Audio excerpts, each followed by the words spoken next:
ನಾನು ಚಪ್ಪಲ ಹಾಕ್ಕೊಂಡು ಹೋಗ್ತೇನೆ ವಾಕಿಂಗ್. ಯಾಕಂದ್ರೆ ನಂಗೆ ಶೂಸ್ ಇಷ್ಟ ಆಗಂಗಿಲ್ಲ. ಆಮೇಲೆ ನಂಗೆ ಕಾಲು ಪ್ಯಾಕ್ ಮಾಡ್ಕೊಂಡಿರೋದು ಇಷ್ಟ ಆಗಂಗಿಲ್ಲ. ಶೂಸೇ ಇಷ್ಟ ಆಗ್ತಾವೆ. ಇದು ಚಪ್ಪಲೇ ಇಷ್ಟ ಆಗ್ತಾವೆ ಫ್ರೀ ಆಗಿರ್ಬೇಕಂತಂದ್ರೆ.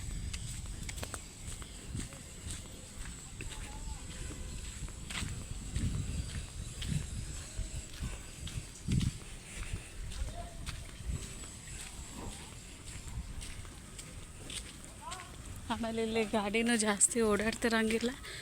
ಸೊ ಆರಾಮಾಗಿ ಅಡ್ಡಾಡ್ಬೋದು.